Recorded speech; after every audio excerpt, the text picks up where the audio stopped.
C'est face à la mondialisation qui touche l'Afrique, pour manque d'audace, que le transit long de la commune d'Akanda a servi de cadre de faire le diagnostic du système éducatif africain, en particulier celui du Gabon, soumis à un retard économique que l'autodidacte Évariste Amédée Nguyen a animé une conférence de presse le samedi 23 mars 2024. Proposition que j'ai faite aux dirigeants africains, leur suggérant de changer notre système éducatif. Un système éducatif qui est, pour moi, démodé déjà. Et d'entrée, nous allons commencer par la définition d'abord de l'éducation. C'est quoi l'éducation? Pour moi, l'éducation, c'est un système, un processus auquel on donne à un ou plusieurs individus des méthodes et des techniques afin d'influencer leur attitude. Bon, notre système éducatif nous a été imposé par la colonisation. C'est un système que nous avons hérité des colons. Et pourquoi les colons nous ont donné ce système éducatif?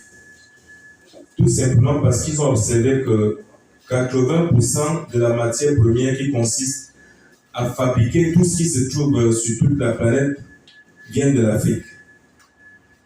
C'est pourquoi les colons nous ont donné ce système éducatif que nous utilisons encore jusqu'à nos jours, qui consiste à travailler sur la théorie. Et même quand on regarde le peu de pourcentage qu'il fait dans l'enseignement technique, on se rend compte qu'aussi là-bas, la politique aussi a joué un coup. Parce qu'un élève de première année technique se retrouve avec 17 matières. Avec 17 matières. Nous allons développer au fur et à mesure. Pour chaque parent, je suis sûr que parmi nous tous ici, on est presque tous des parents. Chaque parent, le but de chaque parent, c'est de voir son fils réussir. Peu importe le domaine qu'il a choisi dans la vie. Sauf la prostitution, le vol, la drogue et consorts.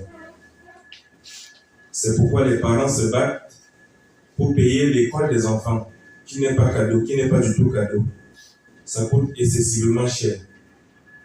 Mais payer l'école de l'enfant et que l'enfant obtienne un bac, on n'a plus les moyens de payer cette école, l'enfant a arrêté l'école et se mettre à chercher le travail. Jamais l'enfant ne trouve le travail parce que il n'a aucune formation professionnelle.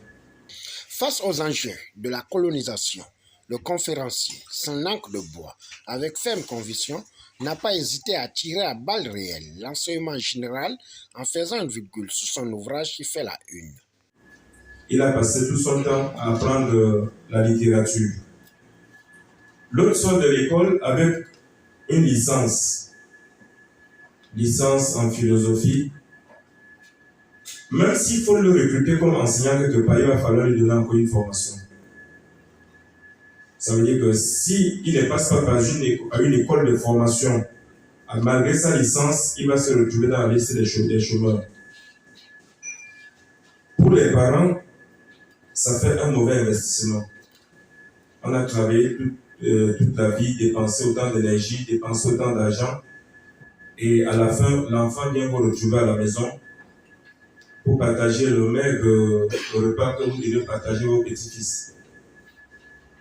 Et c'est une situation vraiment très gênante.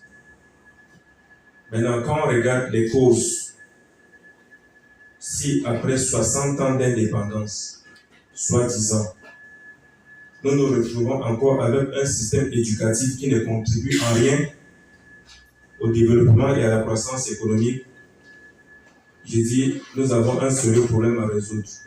Quand nous regardons le monde entier aujourd'hui, je veux prendre l'exemple de la Chine qui commande 50 Airbus aux Européens. Les Européens dansent. On a signé un gros marché. Mais la Chine pose une condition. À condition que ces 50 Airbus soient fabriqués en Chine avec une main-d'œuvre chinoise. Au sortir de la fabrication de ces 50 Airbus, la Chine a la technologie nécessaire pour fabriquer ses propres avions. Et c'est ainsi qu'aujourd'hui, la Chine fabrique ses propres avions la révolution africaine. Et j'ai même osé donner les dates. Ici, je dis la décennie 2020-2030 aura un grand changement en Afrique. Et quand l'Afrique va se réveiller, le monde va trembler. Nous n'allons pas passer toute la vie à être humiliés, maltraités, spoliés et tout. Mais une nouvelle génération des Africains arrive. Elle a même déjà commencé. Et quand je sortais ce livre, Assimi Goïta n'était pas encore président au Mali. Doumbouya n'était pas encore président. J'ai parlé de la révolution africaine. Elle est en marche déjà.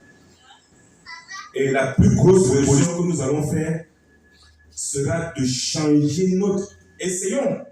On va voir la réaction de l'autre côté de l'Occident. Essayons.